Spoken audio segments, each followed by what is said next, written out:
Oi, grávida moderna, bem-vinda ao nosso canal. Aqui no Manual da Grávida Moderna, nós vamos conversar sobre tudo que envolve o período de gestação, parto e puerpério, sempre focando na humanização, nas evidências científicas e nas boas práticas obstétricas. Hoje nós vamos falar sobre sangramento na gravidez.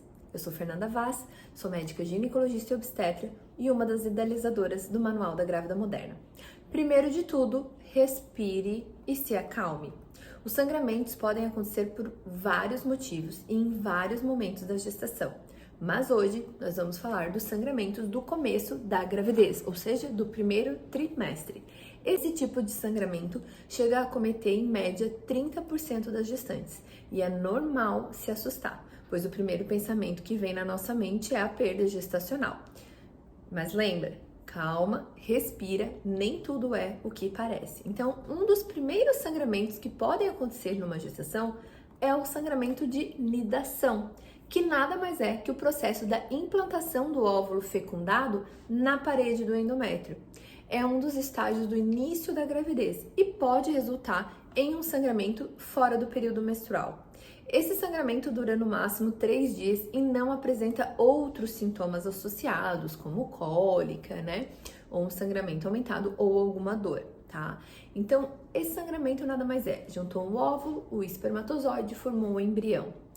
Dentro do nosso útero, nessa camada chamada endométrio, é como se fosse uma caminha de sangue para que o embrião grude ali e esse sangue vai nutrir o nosso embrião até a placenta se formar. Então, quando ele gruda nessa camadinha interna do útero, que é puro sangue, pode ter um pequeno sangramento, tá? É importante você saber também que uma das primeiras alterações que o nosso corpo sofre quando vem o positivo é alterações de vasos sanguíneos, alterações vasculares.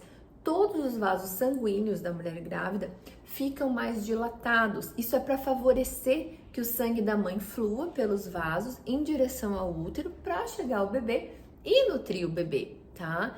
Então, isso acontece também nos vasos sanguíneos do nosso colo do útero, tá? Então, você pode notar mais sangramentos de nariz, sangramentos de gengiva. Se tiver algum machucado, normalmente ele vai sangrar um pouco mais fácil do que quando você não estava grávida, e com o colo do útero não é diferente. Então, caso você tenha uma relação sexual, você faça algum exame com espécula, alguma coleta vaginal, também vai sangrar mais fácil, mas é um sangramento do colo do útero, não é de dentro do útero onde está o bebê, tá? Esses sangramentos no começo da gestação também podem ser o que a gente chama ameaça de abortamento ou até um princípio de aborto mesmo, tá? Mas é só o exame de ultrassom que vai nos diferenciar do que se trata. Então, a ameaça de aborto é quando acontece um pequeno descolamento entre o saco gestacional e o endométrio, que é aquela camadinha interna. Isso acontece pela movimentação mesmo da formação da placenta nesse momento bem inicial. Geralmente é um sangramento pequeno e sem dor. Quando o ultrassom nos mostra que essa área de descolamento é menor do que 40% da superfície, né, desse saco gestacional, a imensa maioria dos casos a gestação vai evoluir normalmente. A gente vai fazer um acompanhamento ali nesse primeiro momento e depois esse sangue reabsorve, né, talvez fique saindo um pouquinho de um sangramentinho mais escuro alguns dias e cola de novo e a gestação segue normalmente, tá? Já quando a área de descolamento é maior do que 40%, o sangramento é muito intenso, um vermelho vivo, e junto com esse sangramento a gente tem cólicas fortes, ou às vezes o médico vai fazer o exame de toque e ele observa um colo do útero aberto. Nesses casos, infelizmente, a gente está diante de uma situação de abortamento. Agora, se você assistiu até aqui o nosso vídeo e está gostando deste conteúdo, se ele está te ajudando, encaminha ele para o seu grupo de amigas. E não deixe de seguir o nosso canal e ativar o sininho para você receber em primeira mão todos os conteúdos que fazemos por aqui, que são feitos com todo carinho para você. Tá, mas o que eu posso fazer para evitar que evolua para uma perda gestacional? Infelizmente, nos casos de perdas gestacionais, assim, bem iniciais, não tem nada que a gente possa fazer para evitar.